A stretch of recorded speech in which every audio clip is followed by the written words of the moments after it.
desde luego del agua, y pues primero voy a hacer un repaso de cuánta hay, cómo se usa a nivel mundial y a nivel de México, quiénes consumen más de esta agua que disponemos, quién la desperdicia más, quiénes contaminan más, y posteriormente ya llegaré a lo que son los hábitos de consumo hídrico, donde aparece ya la parte de la huella hídrica.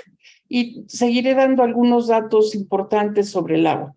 Entonces, si me permiten, empezaré a hablar acerca de cuánta agua hay.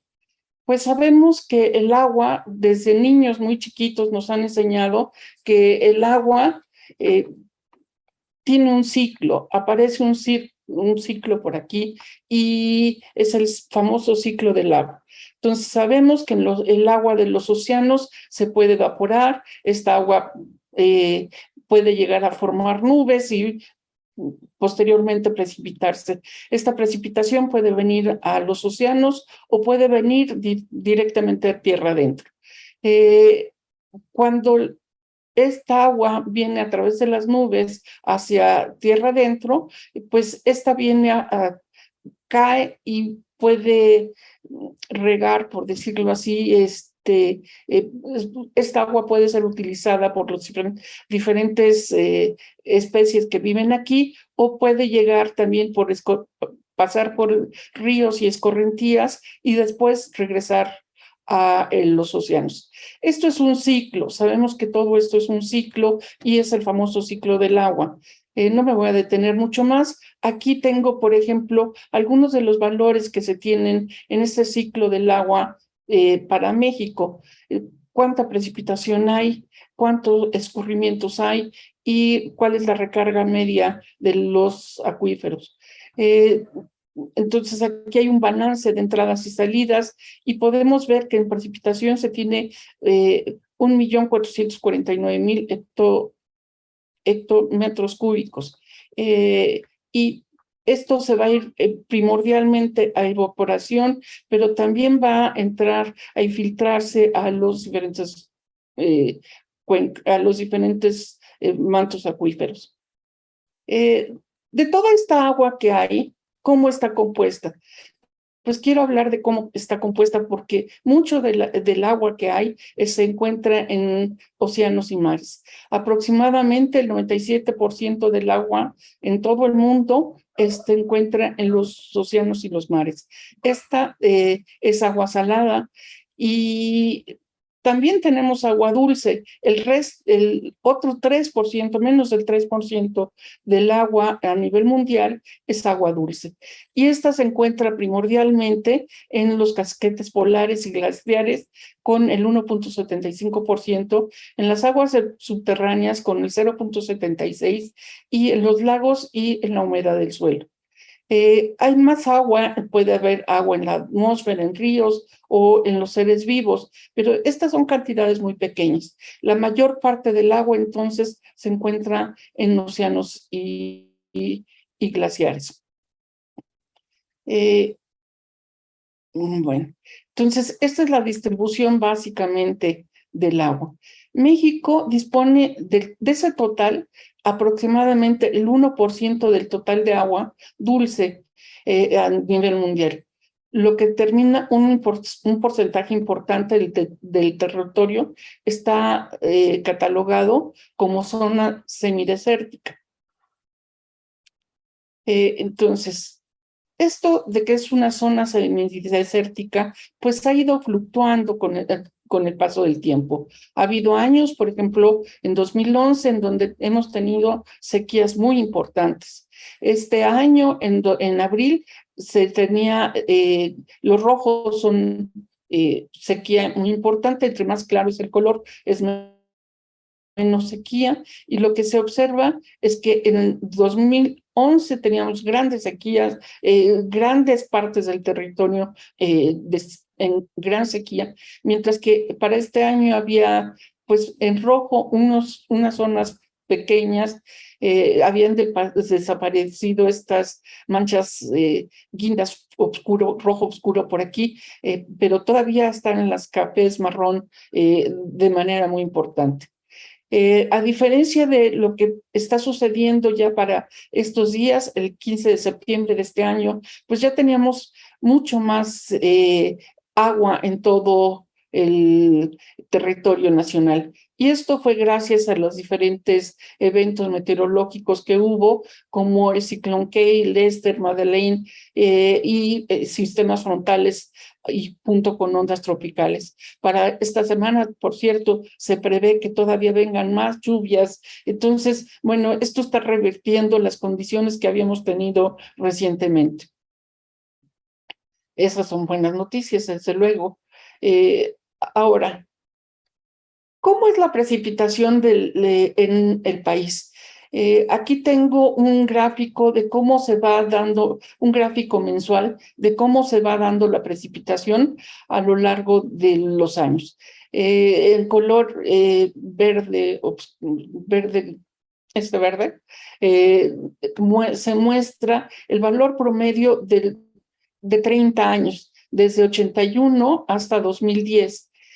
Estos años, estos 30 años, ya hacen una precipitación media constante. Y se comparó, por ejemplo, con el año 2017. Y en los dos casos, en los dos vemos que la mayor parte de la precipitación se encuentra entre noviembre y octubre. Estos son los meses de mayor precipitación en toda la República Mexicana. Esto hace que haya meses con muy poca cantidad de agua y esta distribución dispareja nos hace que tengamos disponibilidad del agua justamente con algunos problemas. Como ya vimos hace unos pocos meses, teníamos problemas en Monterrey, en toda la zona norte del país. Ahora, el agua, ¿cómo se usa? A nivel mexicano y a nivel también mundial, se estima que la mayor parte del uso del agua dulce que tenemos en general, se utiliza sobre todo en la parte agrícola. Casi el 76% del agua que disponemos se va para usos agrícolas. Otra parte también importante y nada despreciable es en la parte de energía eléctrica. También se consume en la generación eléctrica, en las hidroeléctricas, se consume una buena cantidad de agua. Hay otra parte de abastecimiento público y otra parte en industria. Pero sí llama la atención que en la zona agrícola es donde se tiene la mayor parte del consumo de agua, sobre todo aquí en México. Un desglose mucho más detallado de esa misma estadística, pues ya se puede ver que en metros cúbicos por segundo el consumo agrícola es el que se lleva las palmas ante todo, pero también tenemos servicios públicos, la industria, múltiples servicios, acuacultura, pecuarios, domésticos, agroindustria y comercio, entre otros. Pues de nuevo, la parte agrícola es la que se lleva el mayor consumo de esta agua. Ahora, le sigue el uso público urbano. En México se establece dos formas de uso de los principales usos del agua: el uso consultivo y el uso no consultivo. El uso no consultivo corresponde a la generación de eléctrica por hidroeléctricas. Prácticamente todo es agua superficial, mientras que el uso consultivo es el que proviene tanto de aguas superficiales como subterráneas. Aquí podemos desglosar como parte agrícola, doméstico, industrial y acuacultura. Estas son las formas en que lo reporta con agua. Ahora, ¿en qué momento se volvió un problema el agua? Bueno, esto viene a ser un problema a raíz de la revolución industrial. La generación de riqueza sí, fue algo muy importante, la producción fue muy importante y no nos fijamos que estábamos anteponiendo la riqueza sobre las cuestiones naturales. Eso hizo que se desertificara la tierra, grandes incendios, que atacáramos fuertemente a la parte zootecnia. No nos fijamos cómo contaminamos el aire o el agua. Todo esto viene a generar grandes problemas y bueno, ahora ya lo estamos viendo y estamos empezando a tomar conciencia acerca de todos estos problemas. Nacen con la revolución industrial, son fortalecidos por la cultura de enriquecimiento, pero es momento de revertirlo. Se volvió problema entonces cuando atacamos pues todos los diferentes rublos y esferas ambientales. Atacamos el problema, bueno, nuestras acciones atacaron al clima, provocaron desastres ambientales, modificamos los océanos, alteramos la agricultura, biomasa, modificamos los ecosistemas y bueno, los temas de energía siempre han sido muy importantes. Entonces, la vida cotidiana alrededor del planeta ha ido modificando todas estas cosas. Y estas modificaciones, pues, están haciendo que la Tierra tengamos diferentes dificultades. Actualmente, tenemos ya se está planteando lo que se conoce como modelos de desarrollo sostenible. Y estos modelos se definen a partir del concepto de sustentabilidad de los sistemas productivos. Sí queremos producción, queremos seguirla manteniendo, pero de manera sostenible. Y básicamente estos conceptos se centran en los objetivos de satisfacer las necesidades de la generación presente sin comprometer la capacidad de las generaciones futuras para compensar las propias. Entonces, con una visión de desarrollo sostenible, podemos ir modificando todas estas cosas que ya pues hemos hecho a lo largo de más de un siglo, desde la revolución industrial. Con todo esto, sí, la industria ha provocado muchos de estos problemas, pero ¿cómo es que ha influido la población en todo este cambio climático y todos estos cambios a nivel terrestre, todos estos cambios sucedidos de producción y demás? La población es cada vez más numerosa, ha provocado el calentamiento global, como lo sustentan firmas importantes como el IPCC.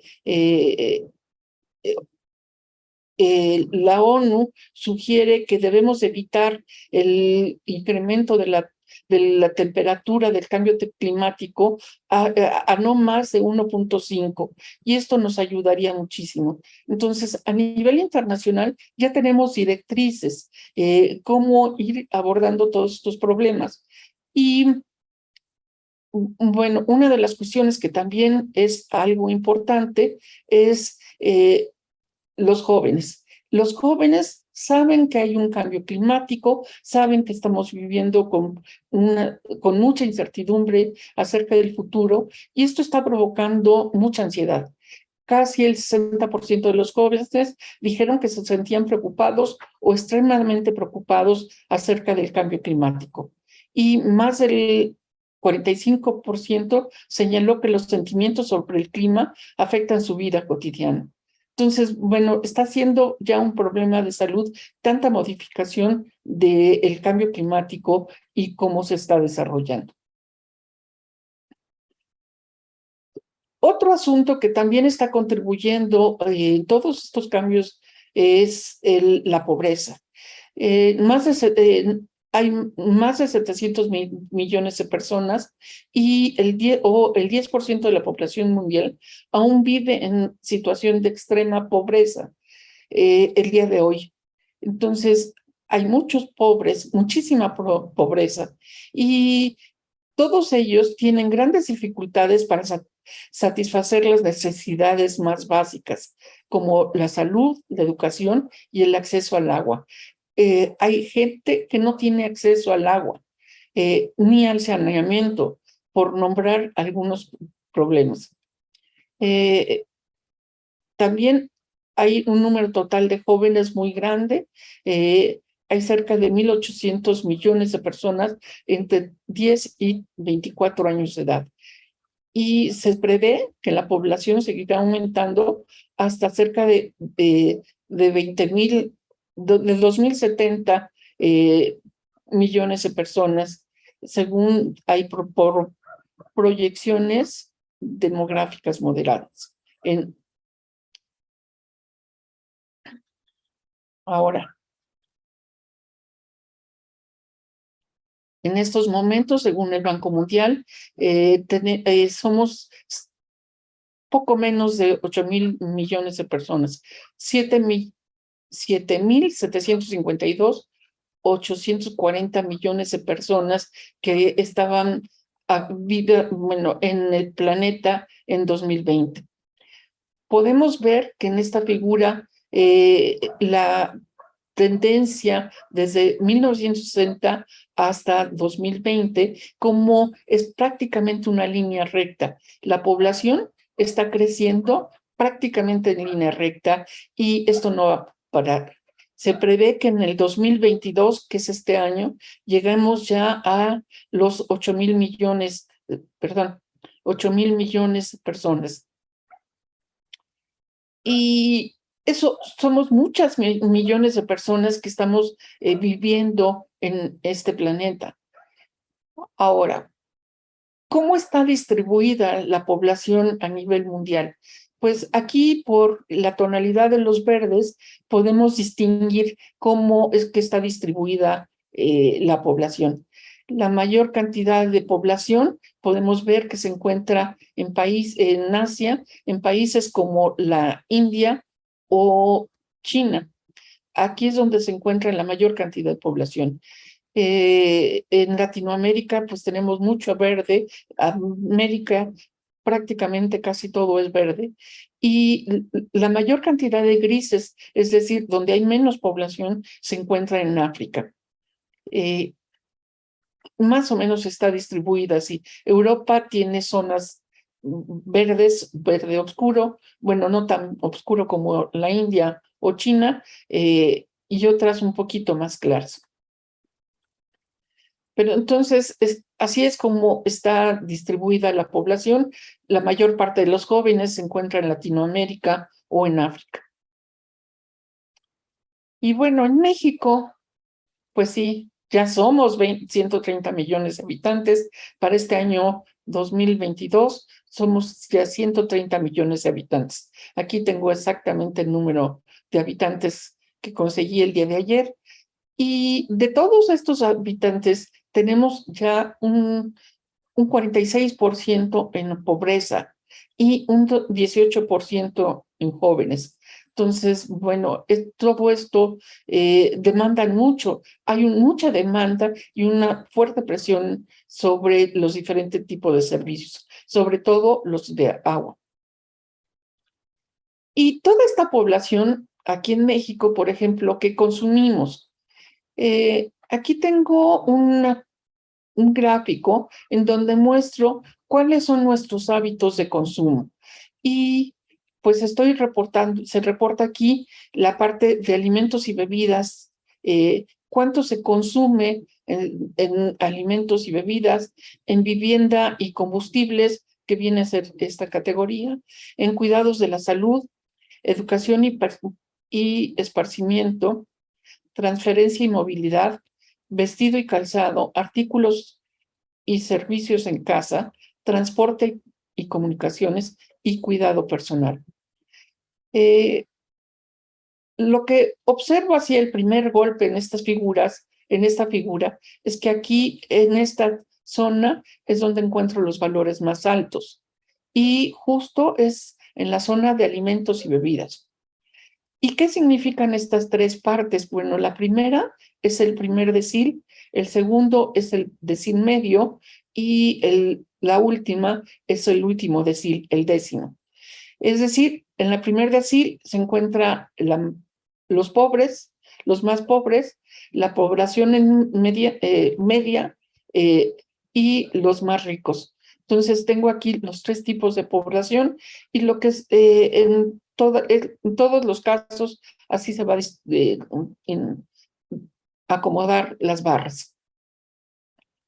Y bueno, normalmente veo que el mayor valor siempre está en el primer decil, es decir, sobre los pobres, excepto en este caso, en donde la educación, solo en el caso de la educación de parte de los ricos, es donde, en el décimo decil, es donde se encuentra el, el mayor consumo, mayor gasto que está en el 19.9, mientras que en los ricos está el 5.2. Es decir, los ricos sí pueden gastar mucho en educación, están gastando mucho en educación. En transporte, pues la media es quienes más ganan, más gastan en la parte media. Estas figuras me dicen muchas cosas. Me dicen, por ejemplo, en dónde estamos gastando más y dónde estamos gastando menos. Aquí en salud estamos gastando menos y en alimentos, bebidas y tabaco es donde más está gastando. Bueno, ¿y qué consumimos en México? Bueno, en su mayor parte ya estábamos viendo qué tipo de alimentos consumimos. Pues en su mayor parte estamos consumiendo cárnicos y pescados, 34%, cereales, 27%, verduras y semillas, 16%, bebidas, 13% y frutas y huevo, 10%. Entonces, estamos consumiendo básicamente esto. Y cómo son, por ejemplo, ya que tengo aquí el consumo más alto es en carne, entonces, ¿cómo se distribuye esta carne y este pescado y cómo son las estadísticas? Pues al año los mexicanos consumimos 29 kilos de pollo, 17 kilos de carne, 14 kilos de cerdo y 15 kilos de mariscos. Consumimos proteínas y más o menos están distribuidas así. El pollo es lo que más consumo. Ahora, esquemáticamente, ¿cómo es este consumo? Esquemáticamente, el consumo, pues tenemos que el pollo es el que se lleva las palmas y más o menos aquí estuve tratando, se tiene por el tamaño de las esferitas, nos damos idea de qué tanto es el consumo. El pollo es el que mayor se consume. En otra categoría, en la categoría de bebidas, pues aquí tenemos leche, refrescos y agua. Y en leche se consumen 125 litros de leche, 151 litros de refresco o 70 litros de agua. Llama la atención también aquí, es muy importante observar cómo consumimos refrescos los mexicanos. Casi el doble del agua y pues como una tercera parte más que la leche. Eso a mí me sorprendió muchísimo de cómo se distribuyen las bebidas aquí en México. Y con respecto a otro tipo de alimentos, por ejemplo, huevo, arroz o algunas legumbres, pues más o menos se van como entre 10 y 16 kilos por año para los mexicanos.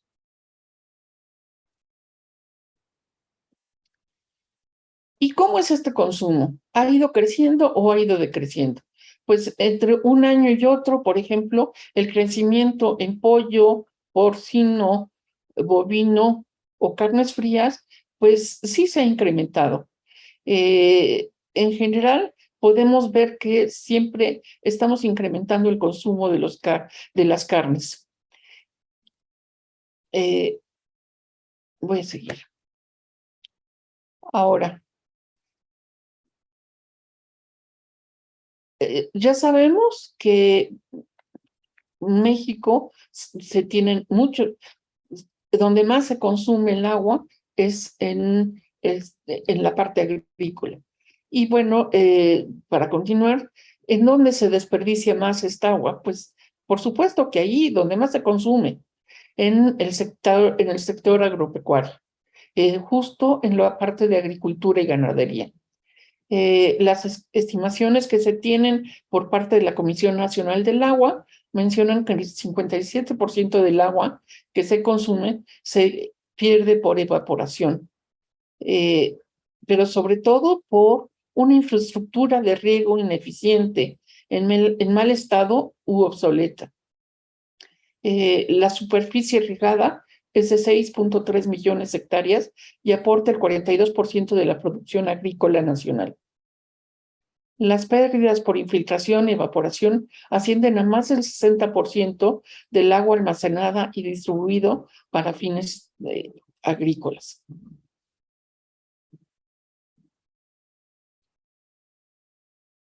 Ahora, bueno, la parte agrícola sí desperdicia el agua, pero también hay otras partes. Por ejemplo, la Ciudad de México es la que desperdicia más de todas las grandes zonas urbanas. La Ciudad de México es la que se lleva las palmas con grandes cantidades de fugas en la red hidráulica y alcanza en donde alcanza hasta un 38% de pérdidas. También se tiene que hay, bueno, además de esta cuenca en donde es muy importante las pérdidas del agua, pues también destacan otro tipo de cuencas, pero no solo por las pérdidas de agua, sino por la contaminación. Y estas son las del Balsas, la del Lerma, Santiago, Pacífico y la del Valle de México. Entonces, no solo tenemos pérdidas, sino también tenemos contaminación aquí en la Ciudad de México. Ahora,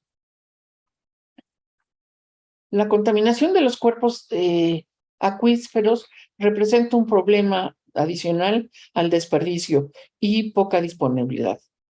Se generan cuando se descargan aguas residuales sin tratamiento, sin importar su origen, ya sea de tipo doméstico, industrial, agrícola o minero. Entonces, el no tener un buen tratamiento de aguas residuales, vamos a estar teniendo, nos va a ir llevando y conduciendo a la parte de la contaminación del agua. Para 2010, más del 70% de los cuerpos de agua en México estaba contaminado, resaltando los del Valle de México. Aquí en la Ciudad de México, con tantos millones de habitantes, prácticamente 23 millones de habitantes, esto nos da grandes problemas.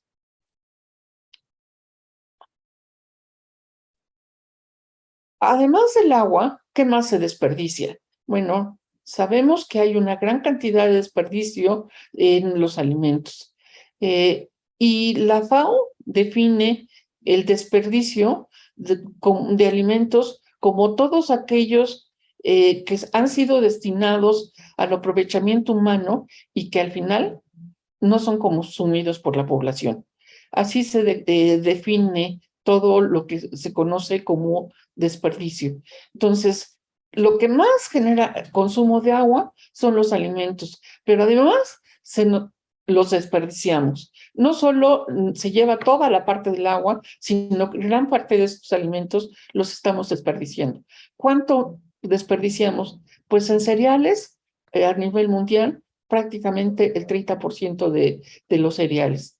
En las frutas y verduras, entre 40 y 50%, en las semillas oleaginosas, carne y productos lácteos, hasta el 20% de desperdicio, y en la pesca hasta el 35%. Esto es mucho desperdicio de alimentos, muchísimo.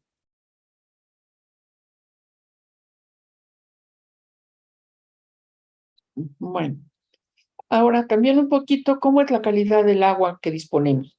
En México, según la Comisión Nacional del Agua, la calidad del agua prácticamente se puede definir como el 20% aceptable, el 51% es poco contaminado, el 16% ya es contaminado, altamente contaminado. Tenemos presencia de tóxicos en el 1% del agua y la calidad del agua es excelente en el 6%. Eh, yo creo que estas tres partes son las que deberíamos estar pensando en ellas como disponible del agua. Entonces, gran parte del agua en México podemos decir que es de calidad. Prácticamente una cuarta parte, una tercera parte del agua en México no es disponible por la contaminación. Bueno, ahora sí voy a empezar con la huella hídrica. La huella hídrica es un índice que nos va a permitir tomar conciencia del consumo del agua. Eh, es de gran utilidad, espero convencerlos de aquí en adelante acerca de esta utilidad y permite el análisis claro de la gestión del agua. Entonces, vamos a ver.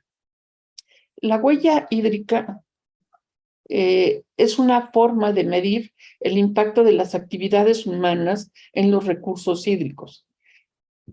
Es la denominada huella hídrica, water footprint en inglés, y fue definida desde 2002 por Juestra. Y esta huella hídrica nos permite comprender cómo afecta el ambiente, los hábitos y los hábitos de consumo y producción en la población. Entonces, todos estos hábitos de consumo van a estar mezclados en esta huella hídrica. La huella hídrica se puede calcular por persona, por proceso y por producto, negocio, cuenca, y permite comprender los riesgos relativos al suministro de la dependencia con respecto al agua y al agua empleada en productos y servicios. Esta parte del agua empleada es en todos los productos y servicios que nos van a llevar, por ejemplo, a la cosecha de plátano. ¿Qué tanta agua se generó, se utilizó para que nosotros podamos llegar a comer en nuestro desayuno una banana? Bueno, eso nos va a decir, va a estar definida como la huella hídrica.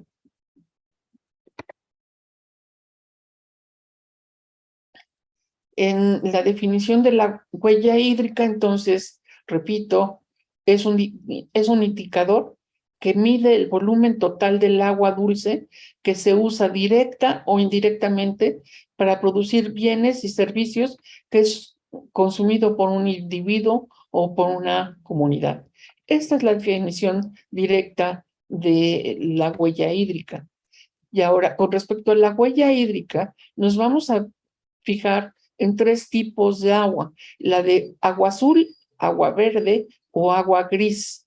El agua azul es la que es extraída de cualquier cuerpo de agua, río, quebrada, pozo, etcétera, y es agua limpia, por decirlo así. El agua verde es la cantidad de agua de lluvia que se consume en el proceso productivo. En toda la parte agrícola, por ejemplo, lleva agua verde. Y el agua gris, por su parte, es algo un poquito diferente. Es la cantidad de agua dulce necesaria para diluir los contaminantes generados en el agua por la producción hasta un nivel adecuado para su posterior uso.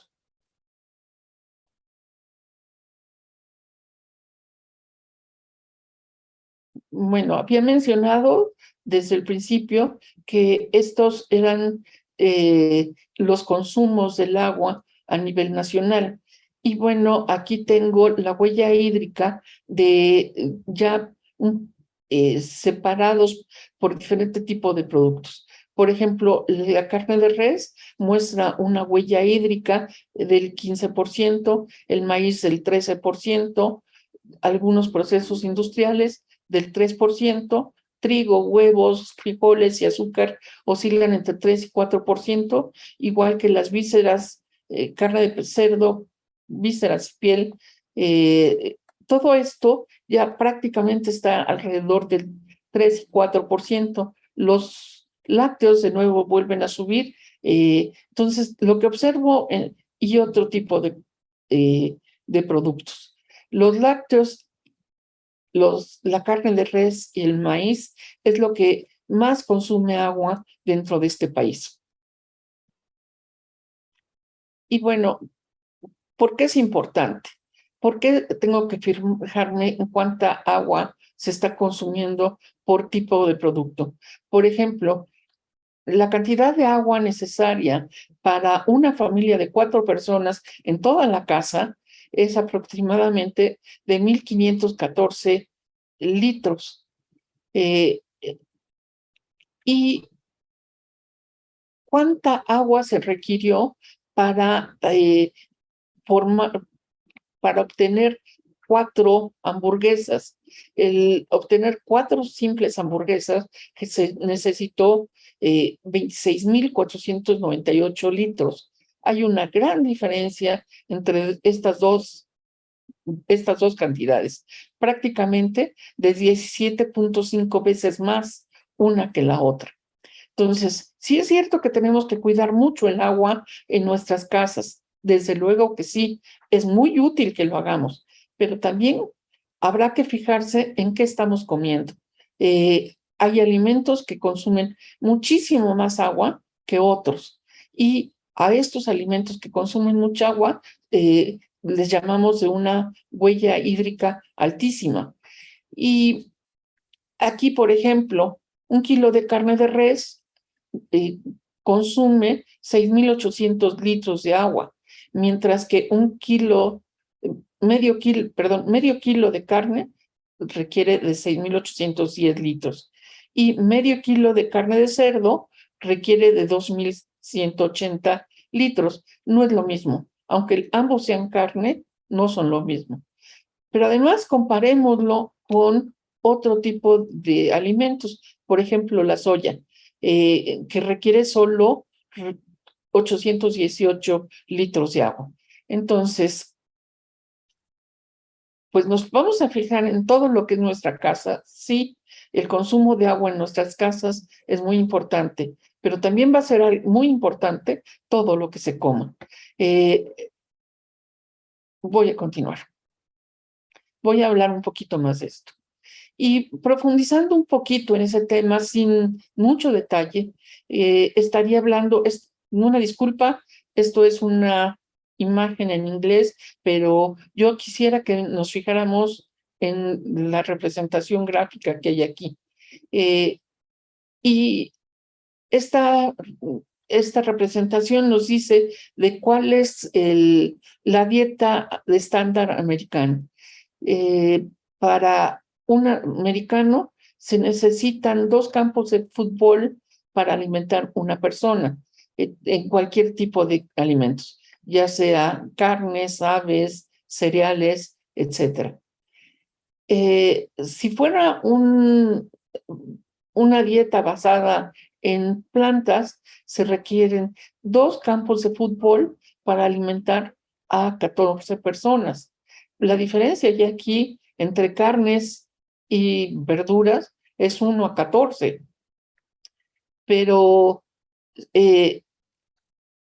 si no hubiera nada de consumo de carne, 5 billones de campos de fútbol podrían regresar a ser bosques. Si no consumiéramos nada de carne, lo que tendríamos es que volver a adquirir nuestros bosques. Necesitaríamos pequeñas parcelas para nuestros alimentos y volveríamos a tener bosques por todos lados.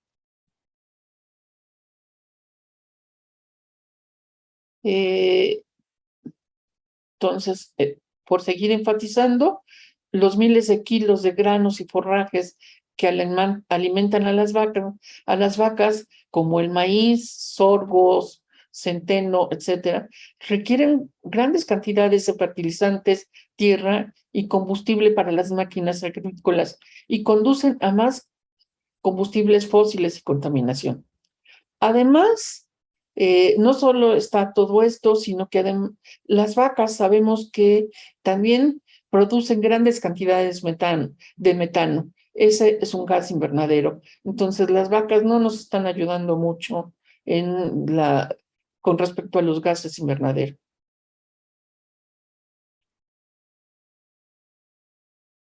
Ahora, ¿qué tanto necesitamos de agua, por ejemplo, para generar un vaso de cerveza?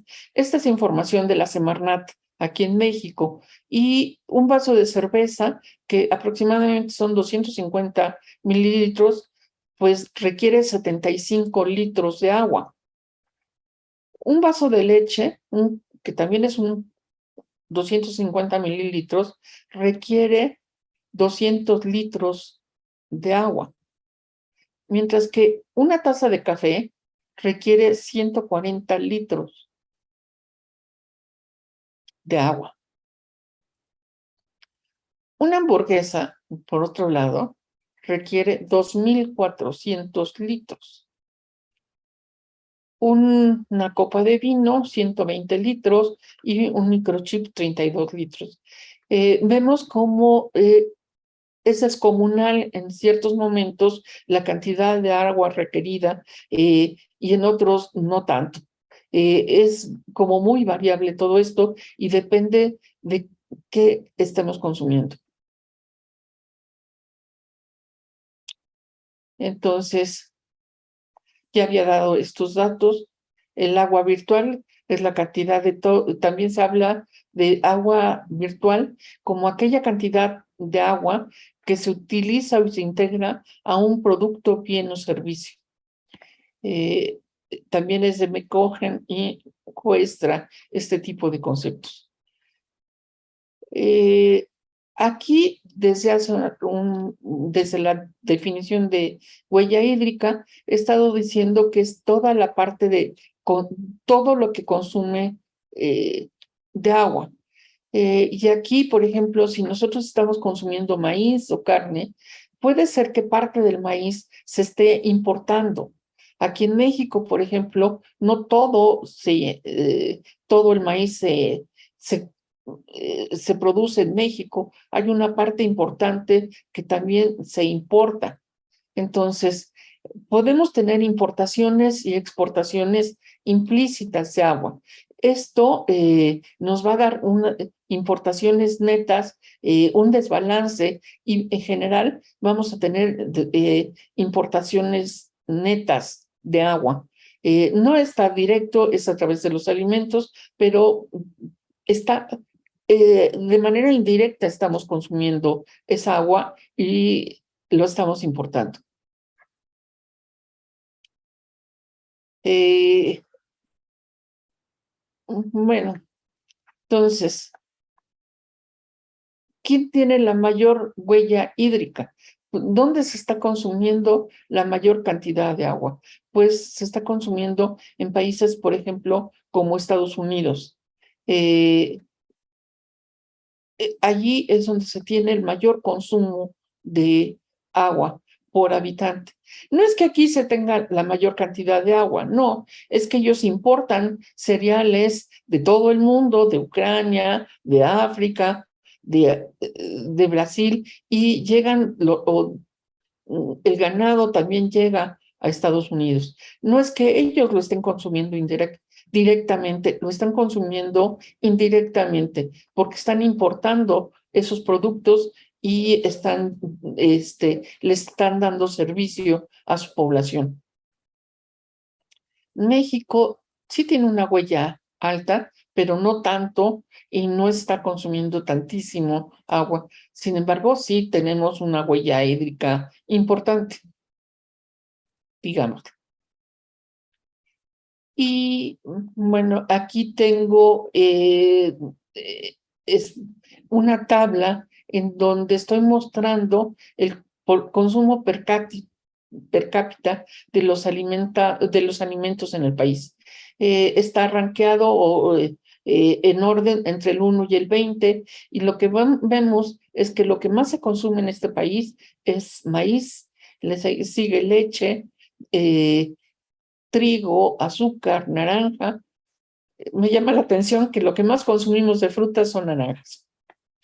Carne empieza el pollo en sexto lugar, la carne entre 8 y 9, y diferente tipo de verduras, frutos y verduras entre el 10 y el 20, pues ya tenemos un diferente tipo de frutos y verduras. Y entonces, ¿cómo va la huella hídrica de estos alimentos que estamos consumiendo? Pues la huella hídrica del maíz, prácticamente bueno, una gran proporción es precipitación, es agua verde. El agua verde, si recuerdan, habíamos estado hablando de que el agua verde es precipitación, pues el maíz directamente está consumiendo agua verde, el agua mexicana. El agua azul, a veces el maíz también se cosecha directamente de algunos depósitos, pozos, etcétera. Y también puede haber una parte importante de agua gris, agua contaminada.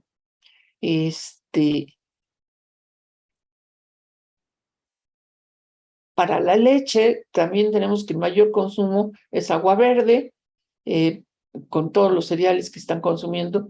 Y aquí me llama mucho la atención el azúcar. El azúcar es lo que más requiere de agua, y esta agua prácticamente todo es por precipitación.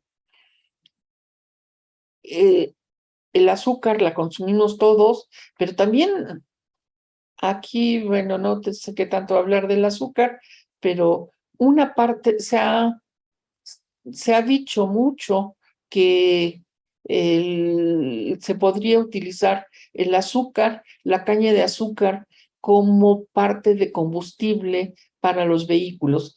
Y sin embargo, yo no recomendaría eso. Yo recomendaría mantener la vocación del campo como agrícola, como alimenticia, y no cambiar la vocación energética.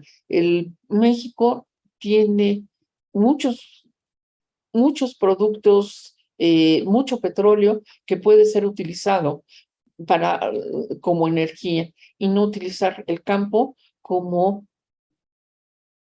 energético. Entonces, bueno, llama la atención así, el valor más alto de toda esta tabla es el que genera el agua de azúcar. Sí, sabemos que requiere mucha agua el azúcar. Después está el maíz, y creo que después está la carne de res.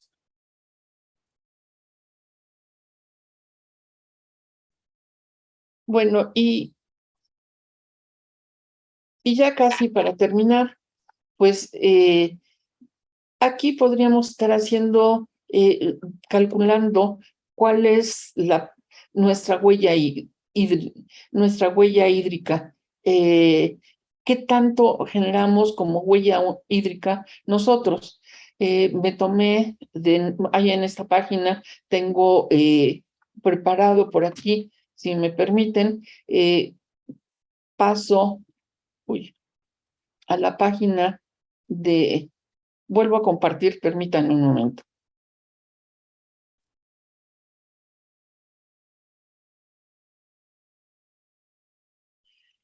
Vuelvo a compartir, pero ahora por acá. En Internet salgo a Internet y podemos calcular la huella hídrica que estamos utilizando cada uno de nosotros. Eh, por ejemplo, no sé si alguien quiera comentar y ir diciendo cuántos minutos tardamos en ducharnos. Voy a poner aquí 10%. ¿Cuántos minutos dejamos el grifo del agua del baño? Pues lo voy a dejar en 1%.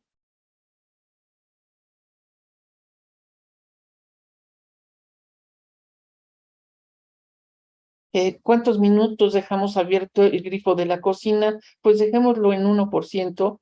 ¿Y cuántas lavavajillas pones a la semana?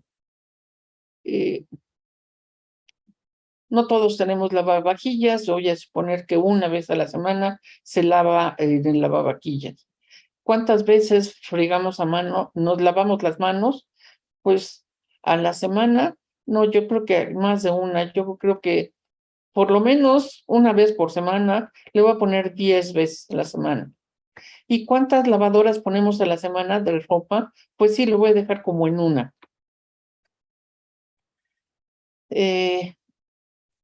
Y algunos hábitos que tenemos por ahí.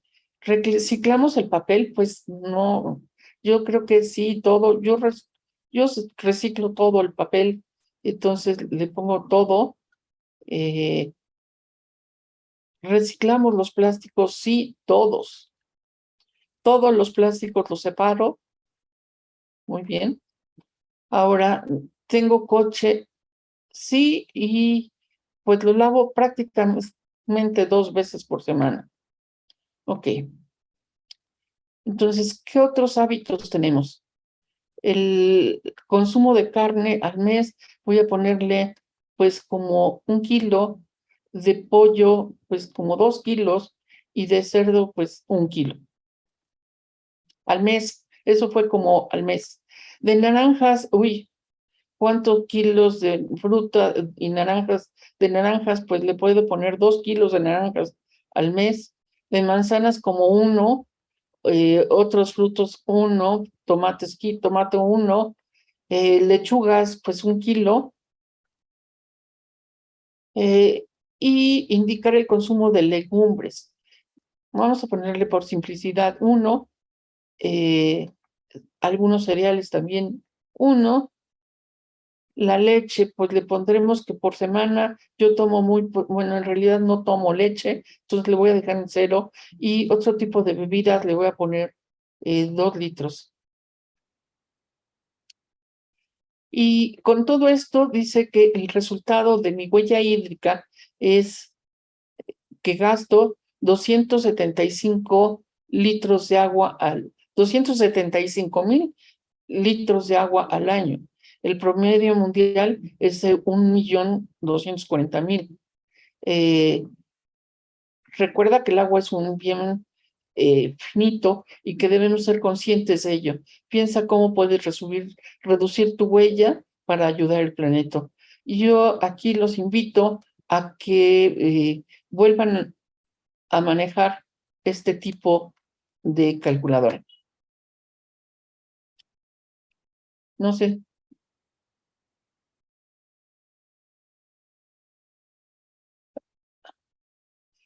no sé si las preguntas eran para ahorita, pero enseguida termino de la plática. Ya prácticamente estoy terminando.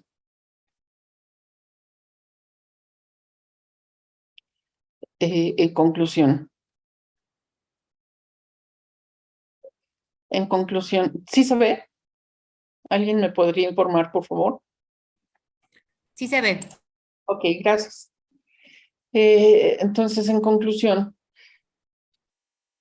es difícil sugerir a las personas que se vuelvan vegetarianos, no es lo que queremos, pero sí podemos sugerir que se reduzca el consumo de carne. Si se reduce el consumo 1/3 consumo de carne, se podría conducir a una reducción de 1/3 en el consumo de agua. Es importante alertar a los nuestros sobre los impactos de la huella hídrica. Estos impactos tienen repercusiones y sobre todo implican a países en desarrollo. El que estemos trabajando con importaciones y exportaciones a diferentes países está moviendo el agua con los alimentos y está implicando a los diferentes países en desarrollo. O sea, nos estamos consumiendo el agua de otros países y habrá que tener, y en general, los países desarrollados se están consumiendo el agua de los países subdesarrollados. Habrá que tener mucho cuidado con este tipo de conceptos. Y el agua, el actual sistema de producción y comercialización de productos alimentarios está poniendo en peligro la disponibilidad del agua y alimentos para poblaciones vulnerables de países en desarrollo. Y numerosos países empobrecidos están vendiendo sus recursos como el agua a países ricos sin que ellos sean valorados razonablemente. Bueno, sigo con mis conclusiones y en las estadísticas sabemos que en México se tienen preocupaciones importantes. Una es la escasez de agua. En México, mucho de la gente está muy preocupada por la escasez del agua. La contaminación del agua, el cambio climático, el desperdicio de agua o la contaminación del aire. Este es un problema que nos tiene ocupados. ¿Y por dónde estamos consumiendo en nuestra casa? ¿Cómo se consume el agua? Pues ya decían desde el inicio de la introducción de esta plática que mucho de ella se va hacia el baño, la regadera, el lavado de ropa, cocina, preparar alimentos y varios. Tenemos que cuidar el gasto promedio. La llave abierta del agua nos consume 10 litros por minuto, regadera 100 litros por minuto, lavado de platos 50 litros por minuto. El goteo en llave, lavado en carro, manguera, etcétera, consume mucha agua. ¿Qué recomendaciones entonces damos? Pues en casa, pues lo más conveniente es no demores en la regadera, cierra las llaves mientras cepillas los dientes, repara las fugas y filtraciones en llaves y tuberías, lava los trastes en una bandeja con agua y no bajo la llave. Esto ahorra muchísima agua. Ajusta el nivel de agua en la lavadora, lava el coche con una cubeta, riega el jardín por la mañana temprano y no juegues con el agua, sobre todo no juegues con el agua.